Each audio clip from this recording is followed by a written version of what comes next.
Good morning to all of you. It is rather hard for me to believe that 32 years ago, I attended my very first Art Chicago fair here on the Navy Pier. As proof of that, I brought my 1980 Art Chicago catalog, and I feel very old right now. It would have even been harder for me to believe then that I'd be sitting here in front of you this morning for Art Expo 2012, the International Exposition of Contemporary and Modern Art and Design, who is hosting us and whom we thank for the opportunity. And never could I have imagined that this morning I would be having the privilege to interview our guest. Together we will be exploring a career that is unique for its remarkable variety. It starts with collage and installation and then moves swiftly and forcefully through a kaleidoscope of styles and mediums, including painting, video, architectural structures, and sculpture in formica, urethane, acrylic, ceramic, fabric, aluminum, steel, and bronze. Since his first public exhibition one short decade ago, he has had over 30 one-person exhibitions and been included in over 130 group exhibitions in 16 countries. His work is in the collections as diverse as the Tate Modern in London, the Art Gallery of Ontario, the Honart Museum in Tehran, the Israel Museum in Jerusalem, the Modern Musée für Moderne Kunst in Oslo, MoCA and LACMA in Los Angeles, MoMA and the Guggenheim in New York, and perhaps most importantly of all, the AIC and Museum of Contemporary Art here in Chicago. Upcoming exhibitions include the Bonniers Konsthall in Stockholm, the Macro Museum in Rome, and Museum d'Anthens in Belgium. Roberta Smith, senior art critic of the New York Times, called him one of the most interesting artists to emerge in this century, and I am very proud this morning to welcome Sterling Ruby.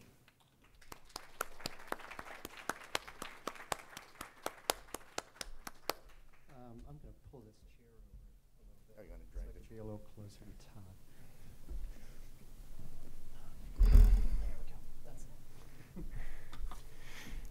Oh, you Thank brought you. notes. Yes. Okay. I got it. All right. Well, let's see. Maybe I should. I'm going to pull it back again because I feel weird being under the screen. It's okay. There's plenty of room there. Thank you. Well, as we retrace the steps that shape the art and the artist, we'll begin our discussion at the beginning. Where did your journey begin? Where and when were you born? I was born in Bitburg, Germany. It's an extremely small town in Germany, kind of east of Cologne, and it's an Air Force base, really.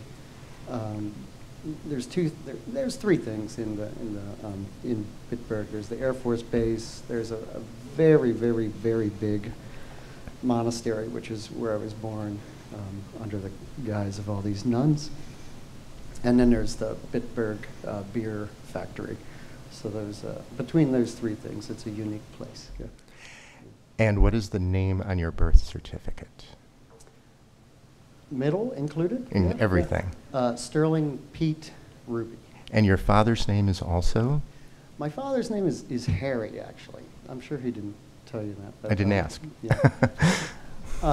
His middle name is Sterling, and I think that he never liked Harry. Really, really despised Harry. And so I think maybe what I've been told is further into my early years, he decided to opt for that name as well. Yeah.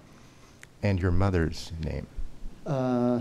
My mother's maiden name was Pietenau van de Putten. She's Dutch. She was Dutch, yeah. And your father's lineage is American, though? He is. He's Okay. Was born and raised in Baltimore, Maryland. So around the time you were born in Bitburg, your father was serving in the United States Air Force. And carried a rather impressive title. I'm going to read this because it is long. He was the Munitions Maintenance Technician Crew Chief with top secret security clearance in nuclear weapons, missile systems, and explosive disposal. Please tell us what your mother did. You know, it's funny because I never knew that about my father. This is all relatively new. I don't know where Todd. Anyway, but I mean, my father worked as in the Air Force. And your mom, did she work or? My mother, when we moved to the States, my mother ran a bicycle shop. Okay. And you know, I mean, prior to that, I homemaker. Yeah. And the Dutch do a great deal of bicycling in Amsterdam, so that's not something that would be unusual by any stretch Absolutely of the imagination. Not. It was totally, embedded into her DNA. Yeah. Before your family migrated to the United States, did you bump around Europe at all from Bitburg, or? Yeah, we lived for a number of years in Germany, in Bitburg, and then we moved to Eindhoven in the Netherlands. And then by the time I was 5, we moved back to Baltimore. Okay, so in Baltimore, you were in a highly urban environment. Do you have early memories of your time in Baltimore at all, or not really? I do, yeah. I mean, this was even, kind of happening when we lived in Europe. My parents always lived with a number of families, both in Germany and in the Netherlands, and then even when we lived in Baltimore. And so it was a relatively big house. We had a yard, but I specifically remember the school. It was a heavy inner city school. Okay. Yeah. Now, at a certain point, you moved again, the family moved again, but this time to a rural Pennsylvania farm community, a rather agricultural, bucolic setting, quite the opposite of where you had been. And a common thread that I've encountered in giving discussions like this many times is the shaping effect of hard times in childhood. Farming did not provide enough income for the family, so your father applied his expertise from the Air Force and went into civilian engineering, where he was involved in the controlled demolition of abandoned buildings and bridges and warehouses. How did the move from Baltimore to Philadelphia affect you, and do you recall those times in any way as being a bit of a challenge for the family, or not really? I do. I mean, this was around 8 to 10, I think. Mm-hmm. And so I was totally conscious of what was happening. And my parents had become obsessed with Mother Earth News, which was a publication throughout the... Like Mother Jones? I think it is like Mother Jones, but Okay. there was like a whole other publication that was like a subscription. And it was called Mother Earth News. And it was, it was primarily geared towards, the post-hippie movement that was more agricultural. And so my parents, they had this concept that they were going to drop everything and become farmers. Okay. And so I specifically remember as a kid looking at farmhouses, and each one was worse than the next. But for them it was more about finding a place that was economically viable for them at the time, and then also something that had a lot of land. So we moved into this farmhouse that was a complete ramshackle. It took them 10 years to really get it up to par, and we had a cast iron stove that was predominantly throughout my early teenage years was our main source of heat. Not that I'm not romanticizing that, but it is reflective in terms of things that I specifically remember. At the same time, we moved to this farmhouse, and we had a lot of land, and they continued the kind of trajectory of what they had done years before, both in Europe and in Baltimore. We wound up at some point having a lot of people live with us. Yeah. Around this time, 8, 10, I don't know exactly, in terms of what your father was doing to earn money, the civilian engineering job, I believe that occasionally you were given the honor of pushing the big red button to bring down the occasional bridge or building. Yeah, I mean, my father worked for this company called Explosive Engineers out of Baltimore, and he would commute every day. And I remember the logo. It was like, you know, he would wear these shirts that had this kind of circular icon on it with Explosive Engineers, and then this huge lightning bolt through it. And you know, but I think like most kids, you don't necessarily know what your parents do until you go to work with them. And I do. I mean, my father over those years started taking me to like the explosions. You know, they would pack dynamite for weeks, and then, you know, when it would come time to like taking something down, I would get to go. And yeah, that was the first. I do remember the first time he blew up a chimney, a really big factory chimney. And it was this scenario where, again, he would work for weeks, and then I came in with him, and that was like the first time that I actually realized what he did for a profession. And we got underneath the trucks. I mean, the entire crew would, like, you know, the whole thing is that you have to get underneath of the trucks and the vehicles. And then there was just this little red button. Yeah. And so a lot of power in that phone. No, it was totally like, you know, shooting your first firearm, perhaps. Yeah, that was seminal. Okay. During, at least up to this point in your childhood, was there an awareness of visual art? Were you ever taken to museums or galleries? Yes and no. My parents, and you know, particularly my family in the States. It was a very small family in the States. In the Netherlands, it was a much bigger family, but in the States, I had a grandfather, a grandmother, and an aunt. No culture whatsoever in the States. We would go back to visit family in the Netherlands. My mother and I would go back every year and a half to 2 years. And I do remember, I don't necessarily know if it was intentional on her part to like culture me, but I do remember, you know, because we were in the middle of Flemish country, she would take me every once in a while on these trips, and we would see, you know, I don't necessarily know if she just envisioned what boy, you know, a young boy would like, but she would take me to see the Hieronymus Bosch paintings a good bit. Yeah. Now, when you were about, I think, around 12 years old, you discovered the first art form that did have a meaningful effect on you, which we've talked about, but rather than visual, it was musical, and that was punk rock. One of the most important punk labels, which is Touch and Go Records, was started near me in the Detroit area when I was younger by two guys named Dave Stimson and Tesco V, and they represented a number of bands that were favorites of mine, at least of the time. The Butthole Surfers, Meatmen, Necros, The Fix, Negative Approach, and a couple of bands which we'll mention in a moment, particularly Killdozer and Big Black. Yeah. But I'm getting ahead of myself. The mid-1980s period in punk rock music was referred to as Revolution Summer. And local bands in the area where you were discovering this in Washington, Ian MacKaye particularly, who is the leader of a group called Minor Threat, and then that became Embrace, and then that became a band very well known called Fugazi, as well as others, 9353 and Government Issue, were regular performers and recorded for Discord Music. And at the time, they were playing at a club that you began to frequent, which was the 930 Club in Washington, D.C. Yeah. And I'm wondering if you can tell us about the 930 Club.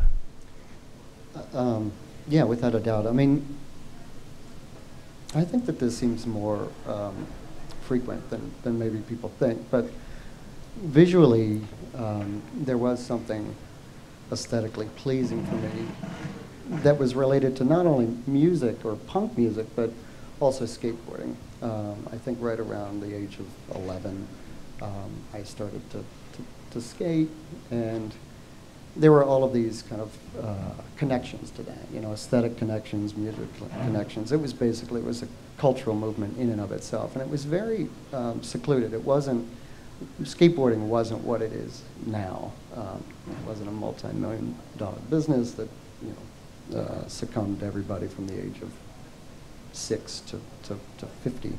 It was relatively on the cuff, and anyway, I think a lot of my early influence was more along the lines of like 80s punk, MDC, Black Flag, which over the years,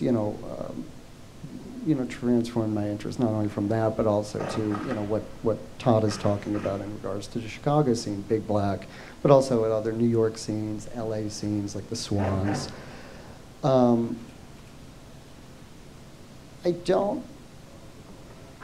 don't know. I mean, I had a lot of friends who were much older, and I couldn't even drive at that point. I think by the age of 12, 13,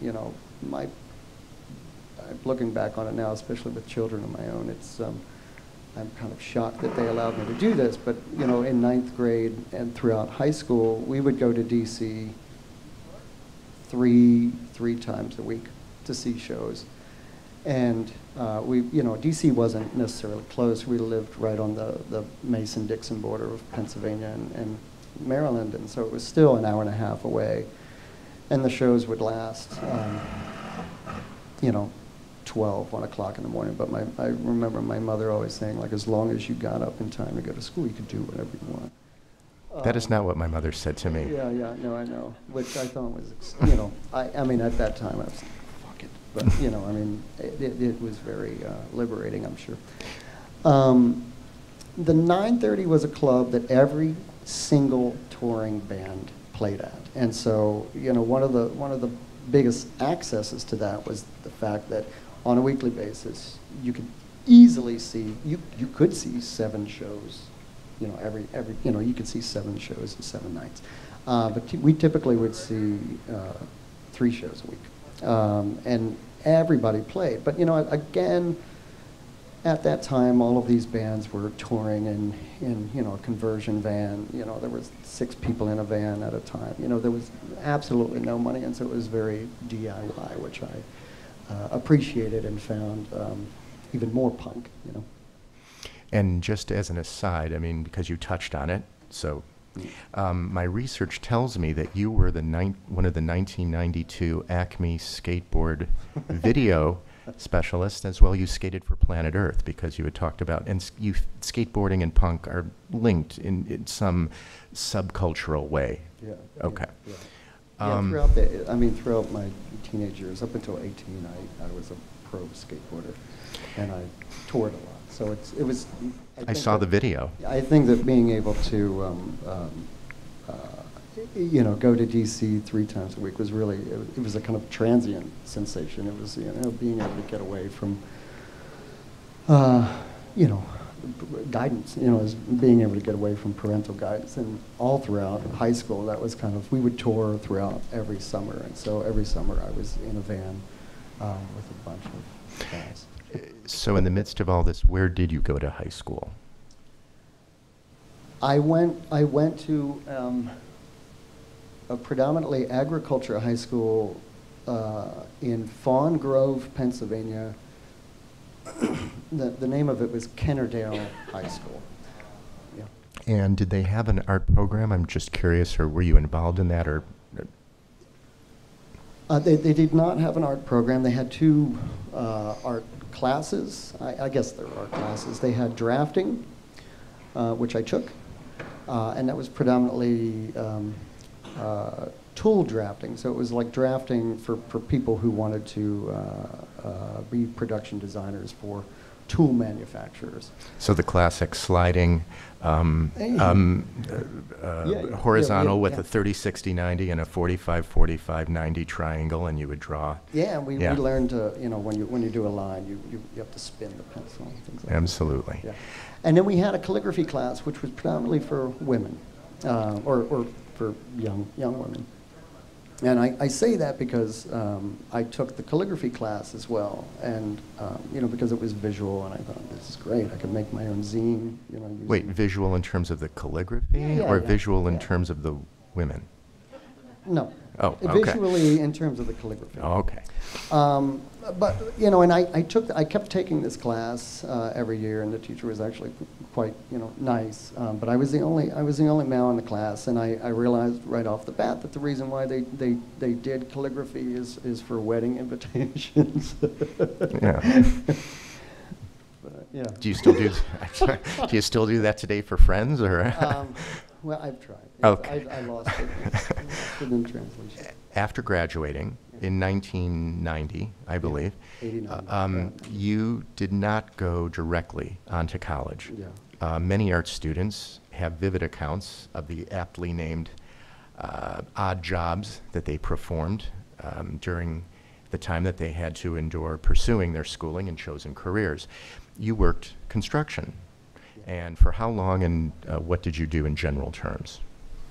I was a shoveler. Okay. You know, I was like a manual labor kind of guy. I did not do well in high school. And I graduated. I mean, this was not a big high school, of course. I think that maybe my graduating class was, I don't know how many there were, but I was third from the very bottom. I almost I almost had to get my GED. And so, you know, not that that was a very big scenario for that particular high school. Most students didn't go to college. Most of them kind of fell into family businesses, which were predominantly farming. You know, I didn't have any skills, and it was. I needed a job, and I still, at that point, really enjoyed DC and going to DC, and so I got a job. I got a government job, which was a union job, because of my father. My father had some friends who were working as contractors on this kind of big government demo and road work and dirt work job, and he got me, you know. I mean, he got one of his friends to hire me, which was a total fiasco, you know, because I show up and I'm this size, and you know everybody else is a different size, and I'm also, you know, I don't have any experience, but I was always pretty good at woodworking, at you know, my father would give me a lot of chores around the farm, and so you know I could do it. It wasn't a big deal. I did that for a number of years. Was this a useful experience to you later in your art career, either from a technical perspective of knowing how to build things, or in your case, sometimes destroy them, or from an aesthetic point of view? No, not really. Okay. I mean, it was and it wasn't. I mean, I think very early on, with, you know, starting to skate, all of my friends became woodworkers. You know, we kind of learned a lot of tool skills based on building things, building ramps, that I do think were catalysts for being able to just like set up a very big shop and learn how to do things. I feel like I have pretty good mechanical skills. But working construction was different. You know, that was you know, manual labor for 8 to 12 hours a day, depending on what the shift was. And I think it was just a burden on the body more than anything. And the mind as well. Yeah, during and that a lot time. of the people that I worked with, you know, were, I think at that point, probably 30, and they looked like they were 60. You know, and that became very evident. During this same time frame, you also formed a band. Yeah. And there you are. In, I did it, yeah. in listening to your music, You did that. I would say that it was certainly not metal in the strict sense. It's not industrial in the strict sense, and it's certainly not punk in the strict sense, though it draws on all those genres and attitudes in its own way. In general terms, listening to it, it did sound to me to fit within the world that we were talking about, Yeah. groups such as Killdozer and Big Black, and I was wondering simply what you could share with us about the band and how what your involvement was.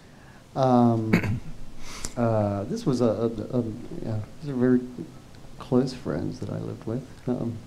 This is a guy named Swag. This is Jennifer.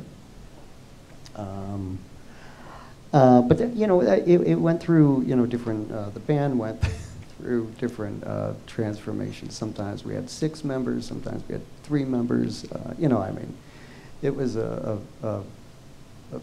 process of failure for a long time. I played drums. I played guitar. I did some singing. We did programming. Drum program. It ran the kind of gamut. But I think in terms of relating it to Chicago, one of my favorite and most influential bands of all time, maybe not so much anymore, but at the time was Big Black. And so Steve Albini, this kind of producer, engineer here in Chicago, became a kind of big icon. We wanted to make aggressive music, and we kind of made it into a hybrid of a lot of different things, not only metal, but blues, and it was scrappy. It was totally scrappy. But we got so far that we toured a good bit, and before we broke up, we did an album with Steve Albini. So we spent a lot of time in Chicago, recording with Albini and getting to be friends with a lot of those guys. But like pretty much most everybody at the time, we fell to the fact that we were getting. We weren't getting old per se, but we needed jobs. We had no money, and it was too much. And we were offered a couple of record deals, and it after really, we weren't stupid, but we did also know by signing these record deals we'd just become indebted to somebody, to a corporation, for the rest of our lives. And so we just we didn't do it. And a couple of years later we broke up. So having covered a chunk of sort of your biographical background, yeah. Let's move on and begin to discuss how and when and where you found your actual vocation. You did eventually, after time, embark on undergraduate classes at the Pennsylvania School of Art, now the Pennsylvania College of Art and Design, in Lancaster. You learned visual basics there, like perspective and composition, and formal basics like still life and figure drawing. What do you want to tell us about your undergraduate years? Yeah, it didn't look like this at all. This is the Prince Street. The present facade. Exactly. I believe. I was working construction, and I was super depressed, and I felt like I screwed up. I really felt like I didn't have anything to fall back on, and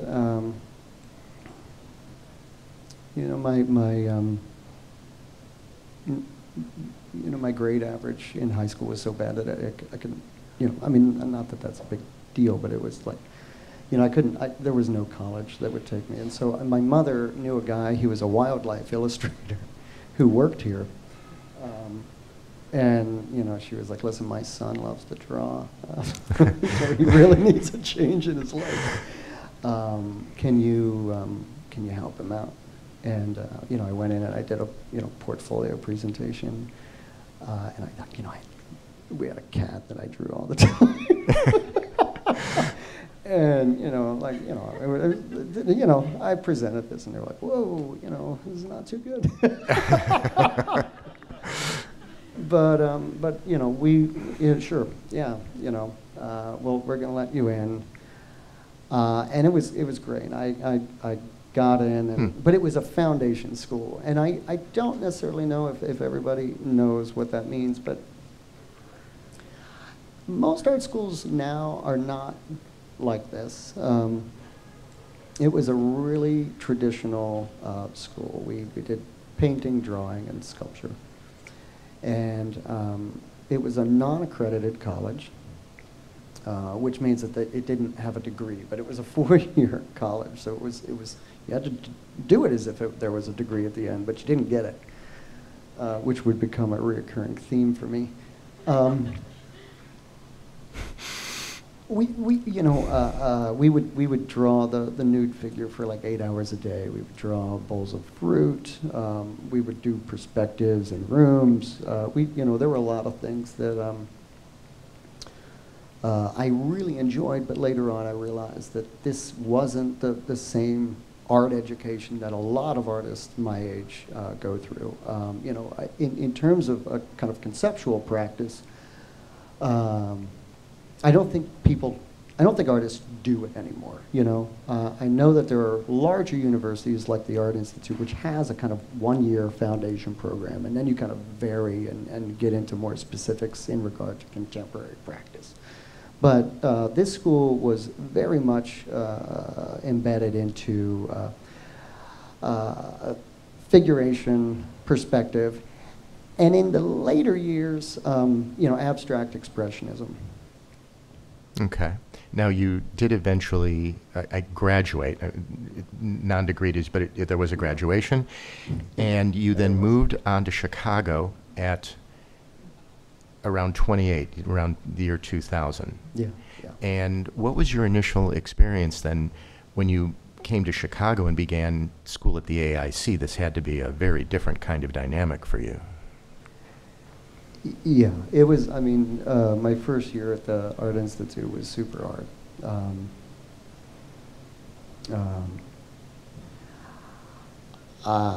The last year that I was in Pennsylvania, I saw Bruce Naumann's retrospective at MoMA in New York, and it really hammered it home that I had spent 4 years doing something that wasn't necessarily what. Looking back on it, it made a lot of sense, but at that time, after I saw Naumann's retrospective, it didn't make any sense. It was like, shit, this isn't what, I'm not going to be drawing the figure for the rest of my life. I want to do this. This is exciting. And I think I felt at that time that I had kind of cheated myself out of a number of years. But so there was that, and then there was also, I'll just talk about like these kind of catalysts that were happening in Pennsylvania that last year. One of the reasons why the school didn't have an accreditation was that the library wasn't big enough. They didn't have enough volumes in their library. And most of their library was typically, what you would see in a school like that. A ton of Picasso periodicals, de Kooning, Rothko, Pollock. But they had this really crazy red herring catalog, and I don't know who got it, but I took it out kind of nonstop that last year, and it was the Helter Skelter catalog, the Paul Schimmel show that he did at MoCA in LA. And I realized that there was something else out there that nobody was talking about in that particular program, but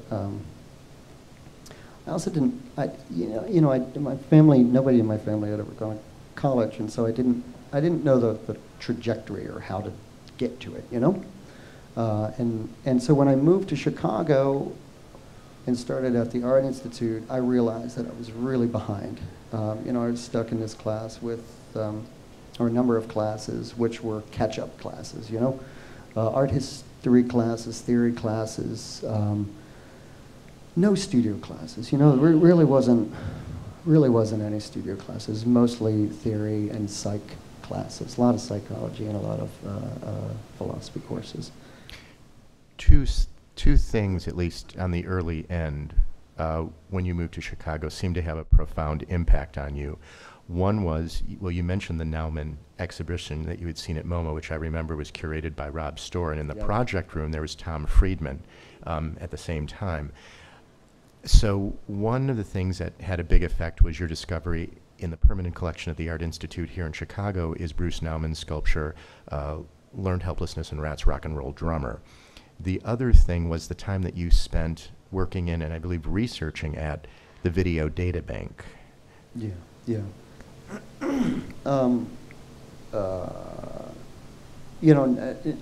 I've thought about Naumann's, I've always thought about Naumann's piece from that Learned Helplessness and Rats piece from the first time that I saw it. But I've thought about it so much over the years that I think I understand it. But at the time when I first saw it, it was just aura, It had something. I didn't necessarily know what the ideas were behind it, but it had something.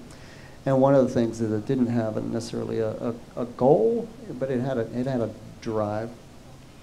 And it was a case study, so it was completely psychological, but it had no endpoint. So it was just like this Nietzschean synopsis of chasing, which felt super schizophrenic, and again, made me realize that that's the kind of work that I'm not only attracted to, but that I wanted to make. The other thing that happened in Chicago is that, again, I needed a job. I had some loans, but I needed a job, and so I applied for this secretarial job at the Video Data Bank at the Art Institute. And the Video Data Bank, for those of you who don't know it, is one of the two biggest video art artist interviews and performance libraries in the world. It was started in 1968 by Kate Horsfield and her partner at the time, Lynn Blumenfeld. And it holds everything. I didn't know anything. I just applied for a job to be their phone person.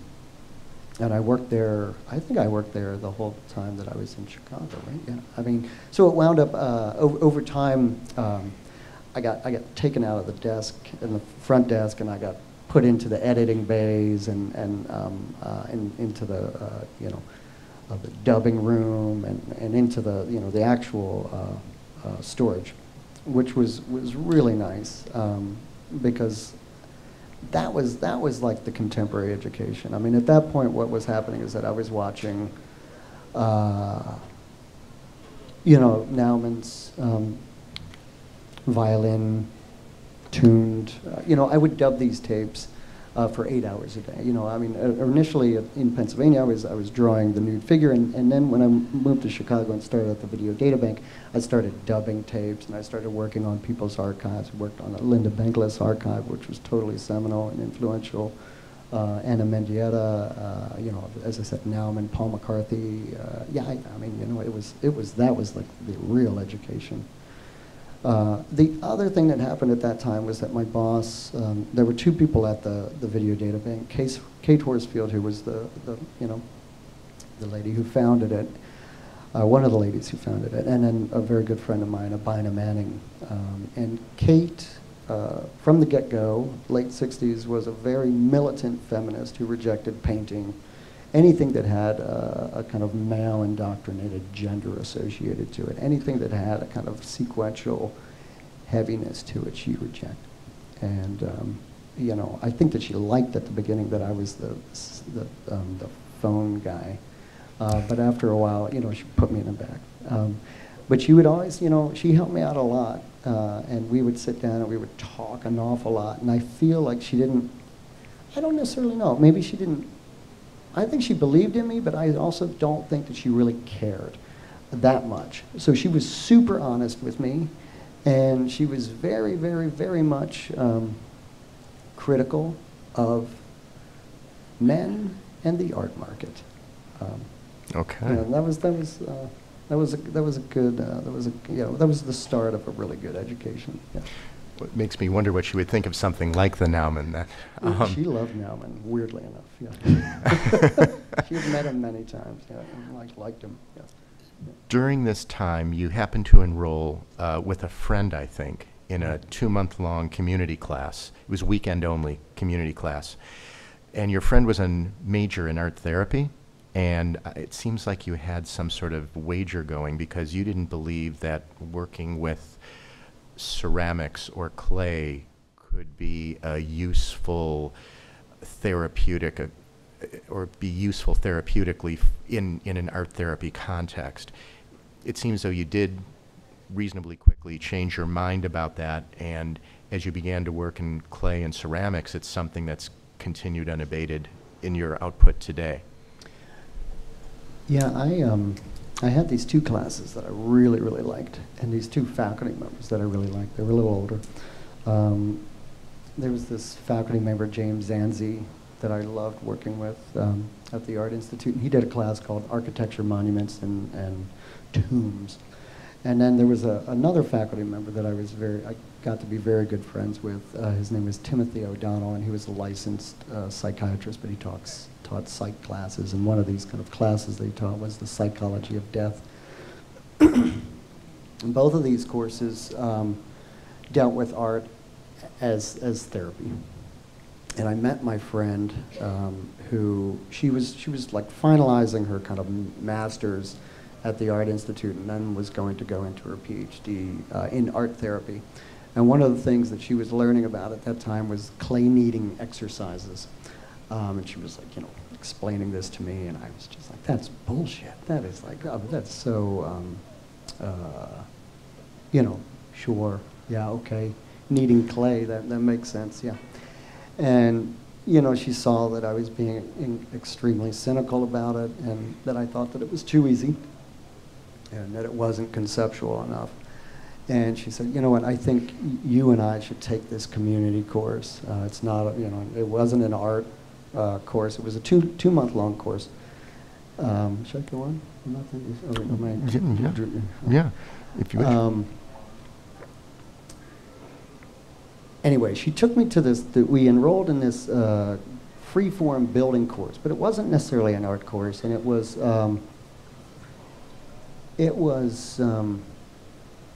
it had a lot of different generations to it.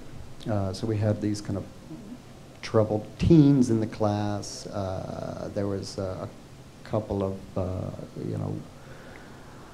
women who were, maybe in their mid to late 40s. We had this accountant guy in the class. But we had a very good instructor. She was, she was a ceramicist, and she totally believed in what my friend was kind of talking about. Anyway, the first month of the class were more.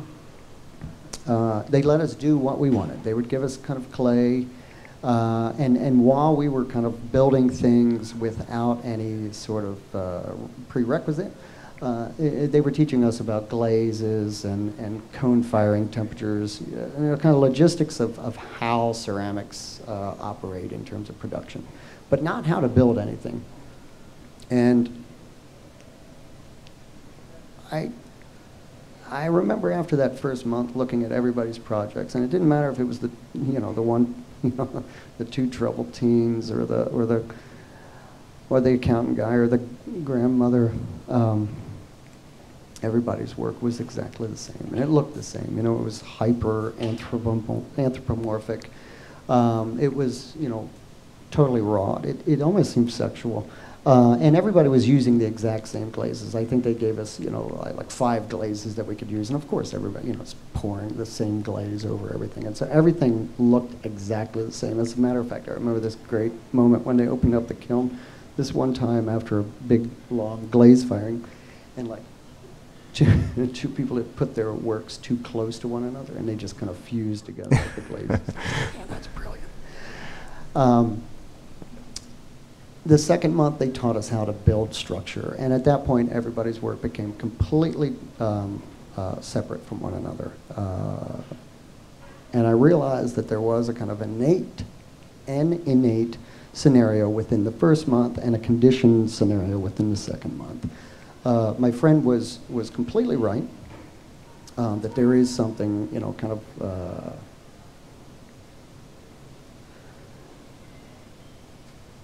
again, it was something that was very, very much spontaneous, and it was all happening at once without a type of conditioned kind of scenario to that. But I came away with the class with, I apologized to her, I think at that point, things started to change for me. I started to feel less cynical about art. And I don't necessarily know if that to me right now seems very negative, to be cynical about art. But I know a lot of my friends are cynical about art, who are artists, who are critics, who are curators. And I remember at that time thinking that I don't want to do that. I don't want to be cynical. I wanted to be very, very, very upfront and honest and sincere about it. Well, that's something I wanted to ask about, because between your coursework and professors here in Chicago your broader exposure to art here, which clearly you took on at a vertiginous rate, and studio techniques and materials, ceramics just being one of them, that you were exposed to, it appears in hindsight now that your time here in Chicago was, at least up to this point, the inflection point in your career. So once you moved down to California, your mental concepts and manifestations of those concepts as artwork are the sterling ruby that we know and see today. Prior to your time in Chicago, it was decidedly student-level work. So I'm wondering, for students who might be here today or in general terms, what was it specifically about your time in Chicago that allowed you to focus and distill your mature artistic vision? I think there are a couple of things. I mean, because I was such a, the Art Institute gave me a pretty good deal. They let me go for a year and a half and actually gave me a bachelor's, which was quite nice.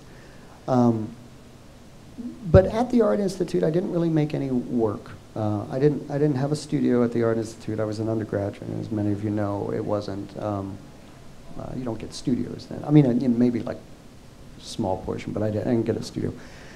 At the Video Data Bank, I had a really good friend, Tom Colley, who ran this place called the Butcher Shop. And it was this kind of warehouse that he rented, and of course, they didn't do it by permit or anything. It was a total fire hazard.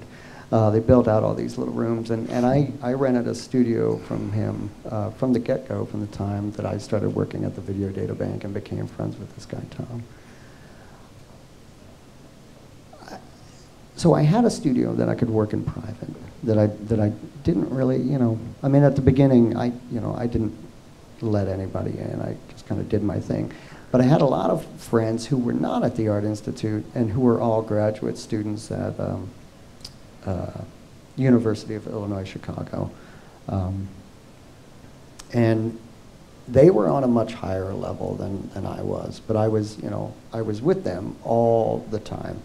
I wasn't in their crits, I wasn't in their classes, I wasn't with their faculty members that they were learning from, but I heard everything, and I was actually much older than a lot of them, but I was off track, I was trying to catch up.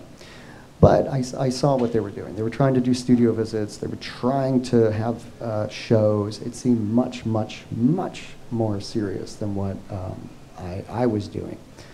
But I was still playing catch up. But a lot of that had a kind of had a rush to it. I felt like I needed to make up some time. Okay. And that charged it. Yeah. After you did graduate from AIC in 2002, you decided to relocate to Los Angeles, where you still live, actually. And in 2003, you matriculated into the MFA program at Pasadena's Art Center College of Design. Now, you served as Mike Kelly, there he is, his teaching assistant for 2 years.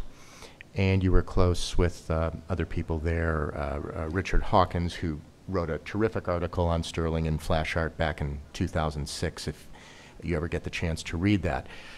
During this time, though, there was very little discussion, or I should say there was very little time for the production of art. You were spending a great deal of time in the discussion of what the art would be if you were to make it.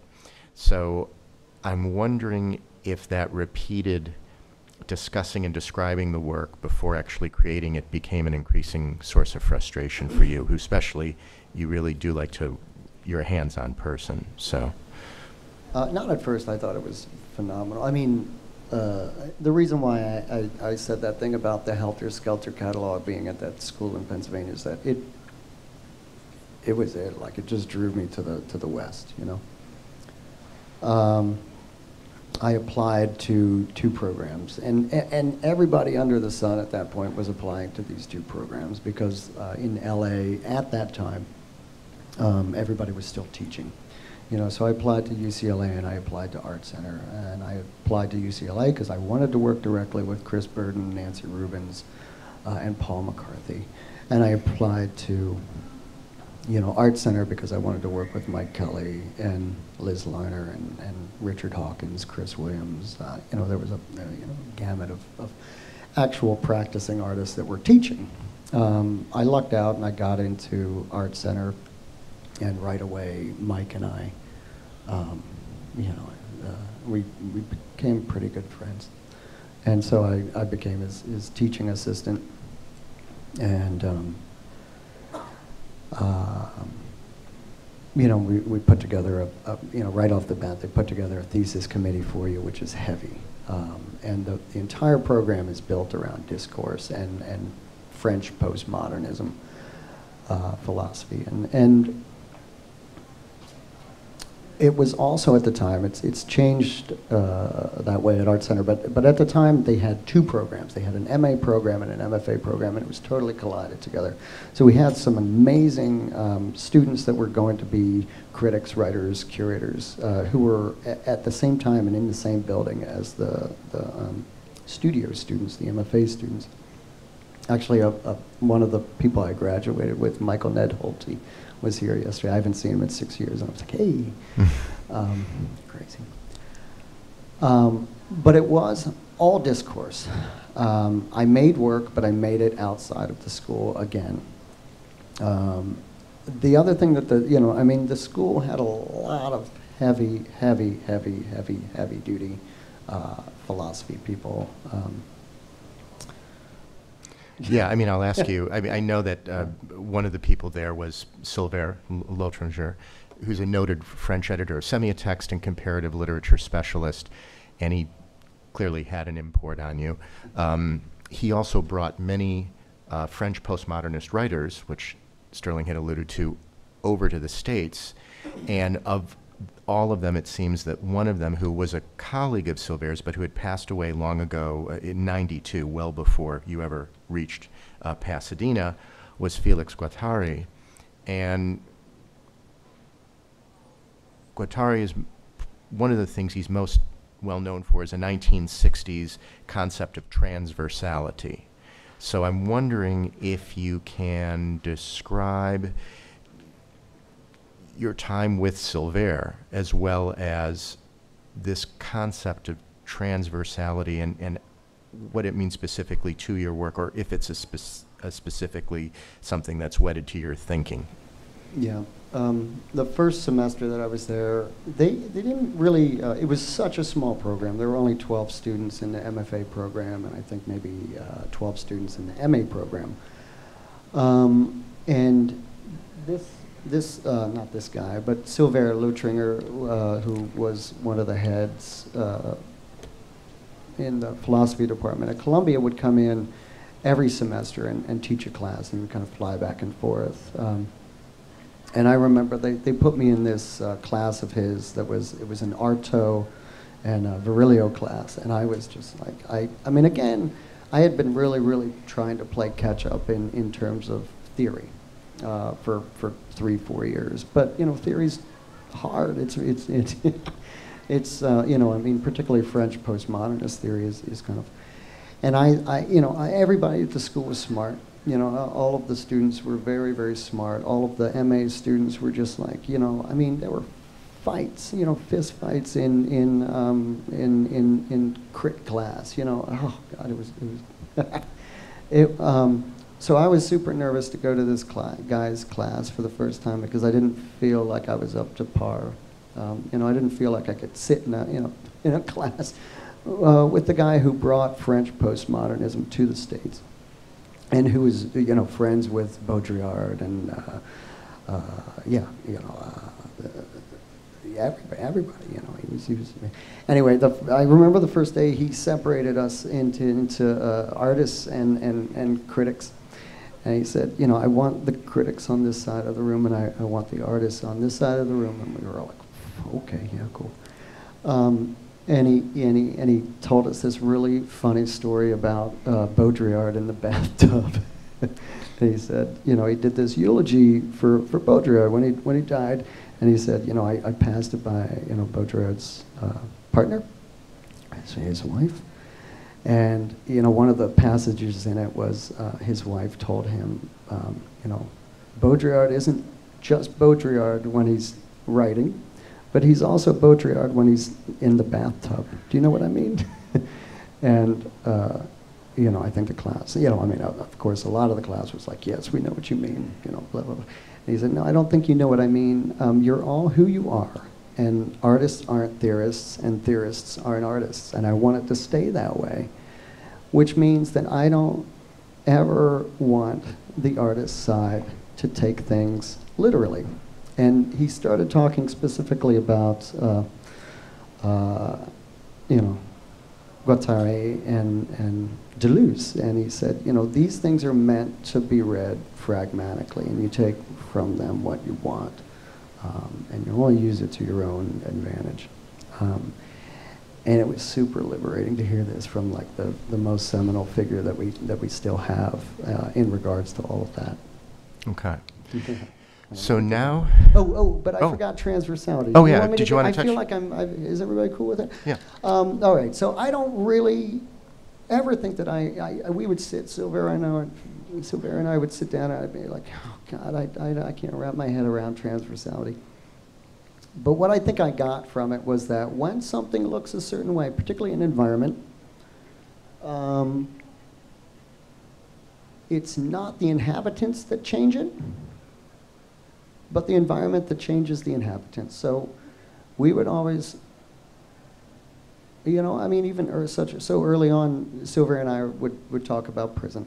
And we would talk about prison as an environment that you might be different prior to going in, but once you're in, it changes you. And this can be everything from a park to, you know, a room in an apartment to, you know, a flight, you know, on a plane.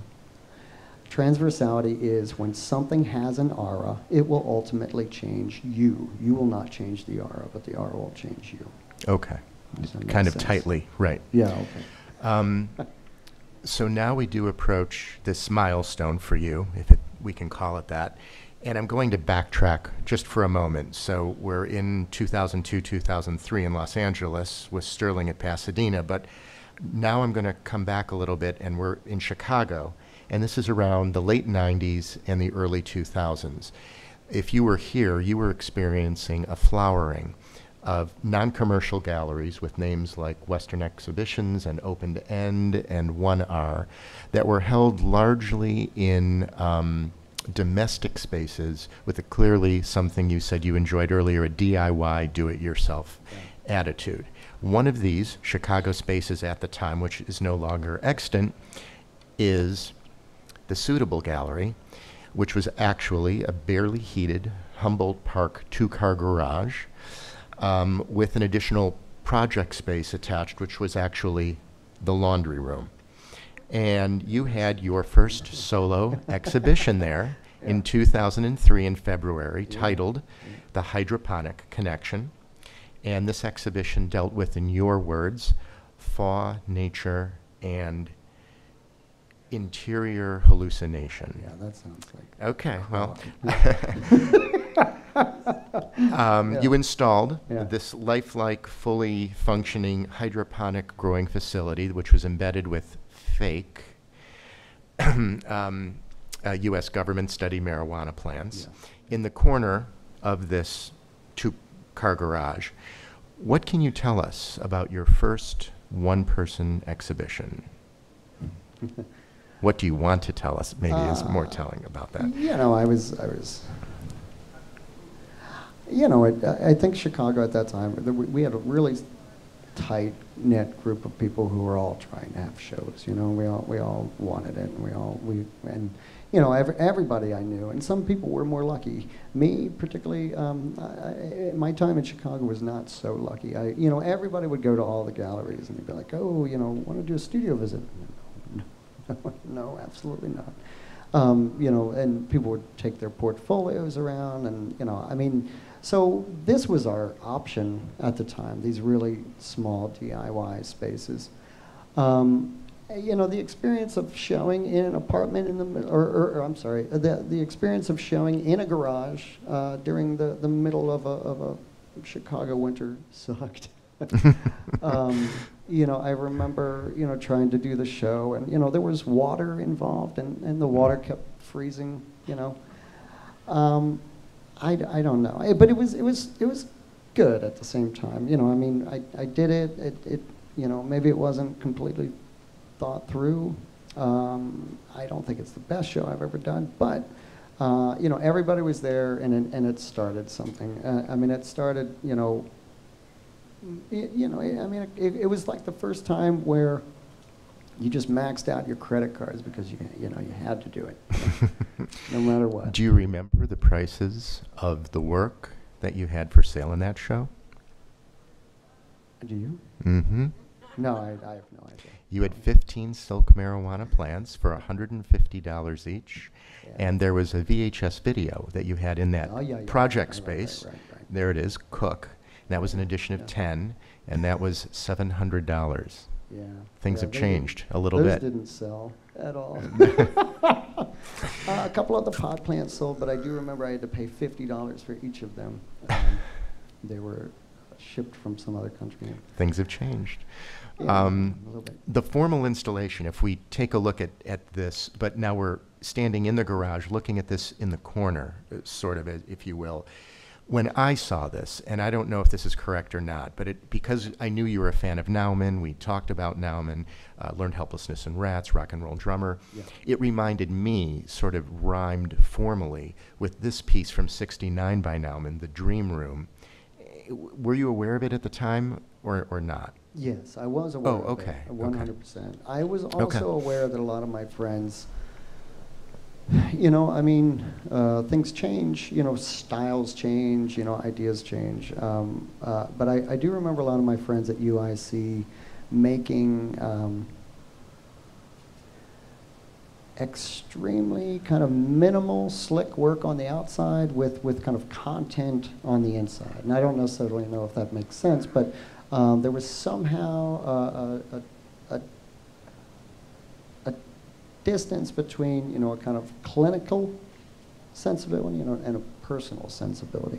I mean, maybe those two aren't necessarily separate from one another, but from the facade of it, it looked extremely slick and minimal, and from the subject matter, it was heavy. It was content. Yeah. At this same, or I should say, just following this exhibition, later in 2003 and in 2004, there were a couple of other one-person shows still here in Chicago. Yeah. They were heavy on collage-based work. Here's one from around that period. And in researching this, I continually fell upon the term that you were discussing of the illicit merger. And I was wondering what the illicit merger is and how it related. I had read once this I don't know what I read, but it was this theorist's book on collage, and I remember this kind of passage that he was writing specifically about Schwitters and Picasso, and that collage, the definition of collage for him was the illicit merger of disparate things. And that meant things that didn't necessarily have anything to do with one another becoming a kind of hybridization, a fusion, which I thought was pretty seminal. So that idea of the hybridization was the key to that. Yeah. Okay. Yeah. So we're coming back into time now where we were in 2003, and after 2 intensive years at the Arts Center, you said that you, by that point, you felt a bit violated by the program's cumbersome and inhibiting process, again, of having to verbally dissect everything before you could actually potentially create the thing itself. Yeah. You had said, you were on record, that you were keen to, quote, do something different. I assume part of that meant maybe a little less talk and a little more making physical work. And that results in your 2005 thesis show, which was called Monument to Interiority. And the review committee was initially split on the merits of this, and they initially didn't approve it, though. I mean, you did graduate, so they must have. I don't know. I didn't. You didn't? Okay. Why were they split on this? And what can you share with us about this exhibition? My committee was pretty solid, and they were very supportive, but they were all. I had Mike Kelly, Richard Hawkins, Bruce Hanley, Patty Podesta, and Dr. Lawrence Rickles. And I don't know if anybody knows Dr. Lawrence Rickles, but he's considered the vampire doctor. He's a theorist, and he writes predominantly about schizophrenia. He's also the son of Don Rickles. Wow. They were supportive. That's a Without pedigree. doubt, they were super supportive. You know, I mean, Mike was the most supportive and has helped me out. Well, it did help me out.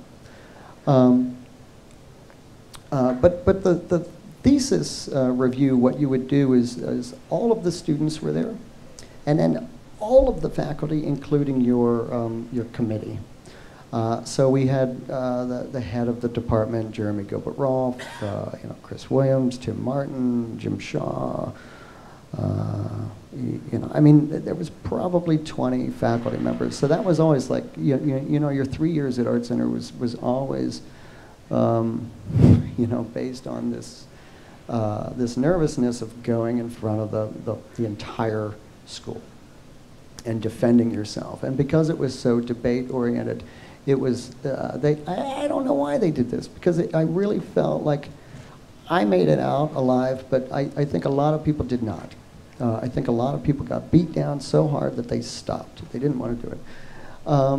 Anyway, it came down to you have to do two things. You have to write a 40-plus page thesis paper, and you have to do a seminal exhibition. And I did do both. I think my exhibition was probably better than my thesis, but I think my thesis committee was so, they all had different intentions for me and different requests from me in regard to, what their ideas were and how I was going to fit in. Later on, I realized they all wanted me to be them, which I think is probably a pretty typical thing on most thesis committees. Anyway, it was like 2 hours of fighting and yelling and screaming. Mike quit. Mike quit a couple of months after that. I don't, this is not why he quit, but part of it. And I never got a degree. I paid for it. I went, I put the time in, but they never gave me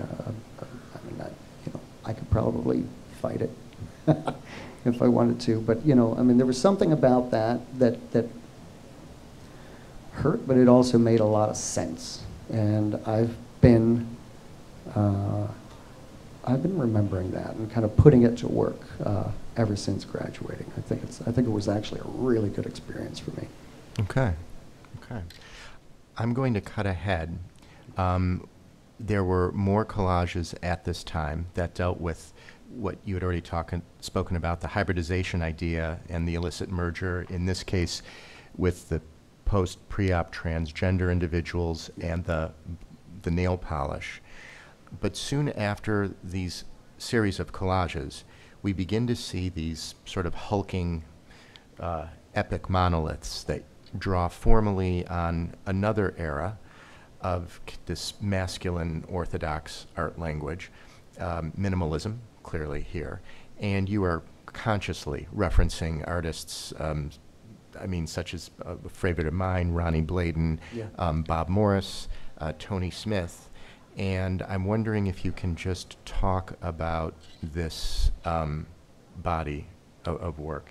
Yeah. It's funny because those three artists are really, I love those three artists. What was happening at Art Center the last year that I was there is that there were a ton of minimalist exhibitions, big survey shows that were happening, both at LA MoCA and at LACMA.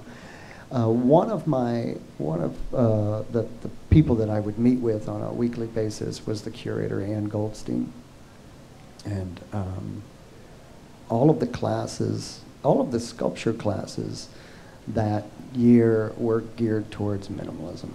And so we had to read Judd, nonstop, we read Judd. And I started to hate Judd a lot, because I felt like not only were there, you know, rules, regulations, and power built into, you know, his kind of thesis of what minimalism was, but there were, you know, I mean, there was such a kind of overarching gender and systematic refusal to it being anything other than that. You know, I've always been a fan of Tony Smith, because he's you know, I know Kiki, and we've talked about her father a good bit. But his was based on a spirituality within geometry and what it meant to kind of look at something. And of course, you know, Michael Fried would write about minimalism in response to wanting to make something that looked as if it was never made, you know? And I didn't necessarily like that. I thought things have changed over time, and I started thinking a lot about, you know, some of the conversations that Silver and I would have about prisons and architecture and things that happened inside architecture. And that boxes, although on the outside might not seem as if anything was living inside of it, a lot of times the kind of quagmire, the personality of a box was what was interior. And so I started a series of works that were basically defaced monuments. And these works have kind of continued today, but most of them are outdoor works. I think I've changed my mind about, I mean, I like this series that I did, but recently what we've been doing is we make these boxes, these kind of grids out of stainless steel. We usually powder coat them to be some kind of institutional color, and then we stick them somewhere. I don't know if you have any images of those. Oh, this I is do. kind of, but I really like now these kind of boxes, these geometric works that are very simple, very monochromatic, and we put them out somewhere in the public so that they're unprotected. And I really like this idea of public artwork being unprotected, that you get this kind of case study where you see the reaction almost as a participation, you know, and you get a lot of defacement, a lot of abuse on these sculptures, and so they have this kind of life of their own. Even though they're initially minimal, there's like an attacking going on that you know, is kind of uncontrollable. As this work progressed, and speaking of your work with Silver and prisons, these monolithic structures grow into more looming and foreboding forms, and they start to reference repressive architecture, such as maximum security prisons, the so-called supermax prison that's been actually in the news quite a bit lately. These rather muscular, ultra-ambitious and overscale sculptures were featured in your 2010 Chelsea exhibition, Two Traps.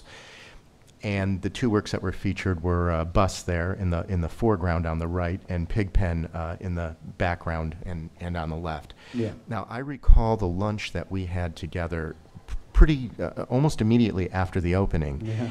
And it was quite apparent from people's reactions already that they were polarized about the show. It didn't seem to bother you or upset you, but you were curious about the reaction. And so I'm wondering what you can share with us about this exhibition. Yeah. I had, you know, I was asked to do a show in the old Dia space in New York, and I was also asked to do I was asked to do a show that was that could sell. I wasn't asked that. You know, nobody's going to ask that in one way. But they might ask it in another way, like, how about if we do a painting show? I said, no, I'm not doing a painting show. I want to do these two sculptures. I want them to sit there like these two rectangular blocks. And, you know, this is going to be like the final, you know, realization of the Supermax series. And prior to that, I had done a bunch of shows titled Supermax that had at the heart of them this notion that my generation, as this kind of almost allegorical situation, was not being corrected, only detained, which is what like a Supermax penitentiary does. You know, they don't rehabilitate; they only detain. And so the bus. I'm not sure if this is true or not, but we bought it from a company. It was a totally beat up bus. And the company told us that it had a number of different lives. And we were told that it was initially used for LA County for the transportation of prisoners back and forth. But it was it just looked like a city bus, you know. And when it was kind of pushed out of that use, it was then bought by this party company. And they outfitted it completely with leather seating and bars. And what they would do is they would bar hop. You know, you could rent the bus and the bus driver to do bachelor parties and bachelorette parties. And they would just, drive you through town and get you loaded, and you could do whatever you wanted on the bus. And then it was bought by this speaker manufacturer, this subwoofer company, and their intention was to outfit it as one of the world's biggest mobile sound systems, and they would take it to contests, for like, I don't know if you guys have ever heard of this, but they do subwoofer contests, who could get the biggest decibel. And what their intention was to use it as a selling tool for their subwoofers. But they went bankrupt, and so they were selling this bus, and the guy who sold it to us had this like long, crazy story about it. I said, "This is the bus we want. This is like Tupac's, California bus that drives out into the desert." It's like, and so we went to look at it, and the guy was like, "I'll sell it to you." And it wasn't that expensive either. It was actually very cheap. But we got all of his speakers with it as well. While researching this sculpture, just recently, I came to find out that at the time you were interested in or a subscriber to a whole subculture of bus conversion magazine. And I was like, who knew? I mean, evidently there are people who are really into their buses. Super into it. So my team and I'm just talking about the bus. Maybe I don't. We're probably taking way too long. I'm like running. We are. We'll anyway, end soon, if anybody, so don't worry. You just walk in. Yeah. So my team and I got obsessed with buses. We were looking at buses all the time. We were driving everywhere throughout LA, looking at buses and checking out city buses. And like, wow, that's a great bus. And so we I have a couple of guys in the studio that do research for me, and they were like, "Listen, there is a subculture, and I think we really have to take part of this." And so we started reading Bus Conversion magazine and just like obsessing over these people who were using these like city buses as touring kind of conversion buses. And so we learned a lot of how to retrofit our bus, in order to ship it to New York to show it. The bus itself, in my opinion, was a time machine. And I started thinking specifically about it's maybe, I don't know if it's fictitious or not, maybe the guy was just telling us what he thought we wanted to hear. But I started thinking about the notion of this bus transporting people from their public lives to, from their private lives to a very public institution, which was, and time. The manifestation of crossing that border in this bus and what your time would be like on both ends. And maybe it's a liberating scenario when you're, not in prison. Maybe it's even a more liberating scenario when you are in prison. But either way, there's a shuttling of time. And I started thinking specifically of these two sculptures. And I had been thinking a lot about time machines as well, abstractly. But these two works for me were very much about time. It's also, this idea of transversality. My parents, they had this big van when I was younger, and they would just, we would just take off.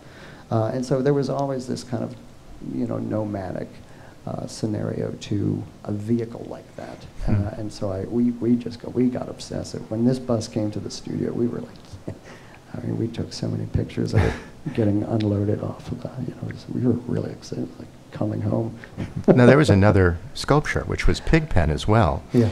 And, I mean, it's pretty easy, I mean, to make the trope or the rhyme, to look at this. You're talking about minimalism earlier and troping on that, and certainly something like LeWitt looms large. Yeah. And you've been on record about, you've already discussed to a certain extent your concerns, let's put it that way, about minimalism. So I assume that this is part of that ongoing investigation and reaction to or for or against minimalism. Yeah, largely. I mean, without a doubt. And I think maybe it's a long conversation. It's maybe a little boring.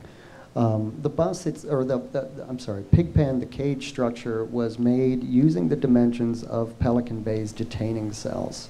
Pelican Bay is one of the most ferocious. You have an image of Pelican Bay? No, but I'm going back to that. Okay. Pigpen for you.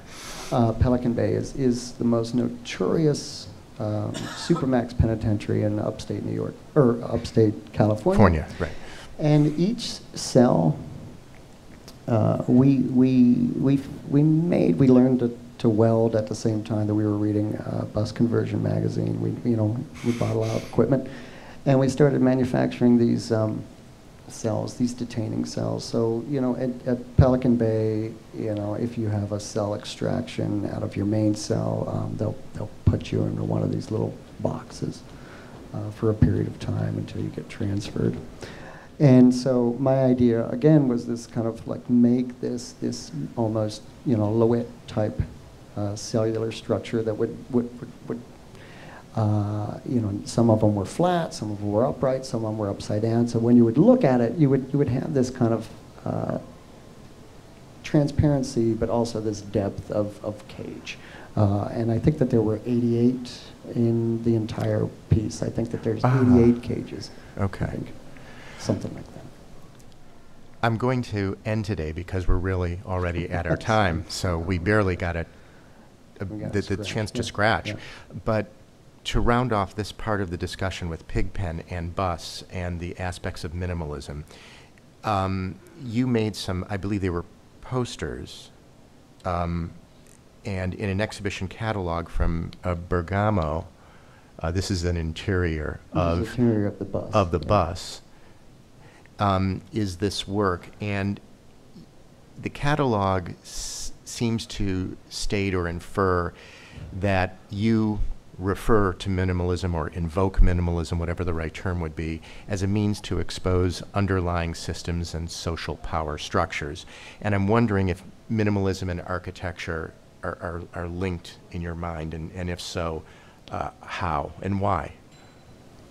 I don't necessarily, sure, I think that they're probably linked to some degree. I mean, most of the students when I was in grad school were like heavily obsessed with architecture.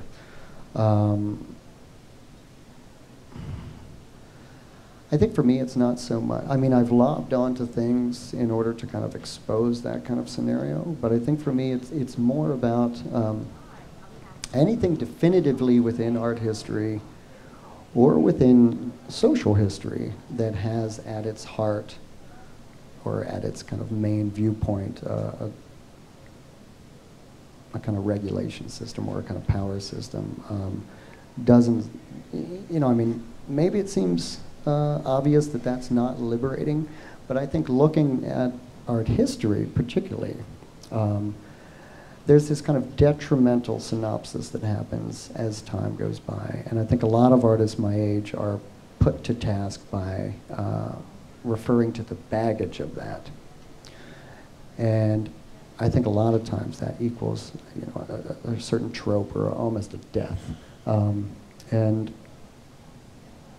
I think for me, I like this idea that art is therapy, but I think more than anything, as an artist working today, I would like to assume that my work has an aura that can't necessarily be defined. And that's maybe why I'm like a schizophrenic and I jump around so much. And I just think that's the way it is now. There's too much, it's baggage. Yeah. You were talking about this a bit last night, and as I dropped you at the hotel and then went home, I recalled a discussion I'd had with Bob Rauschenberg. Mm-hmm. And he had once said in his usual very generous way that he wanted to create a situation where there was as much room for the viewer as the artist. It was something that, a theme that he would come back to. And so I just wanted to thank you for making room for us today in your practice, and for you know, for sharing your vision with us today. Thanks, Todd. Terrific. Thank you very much.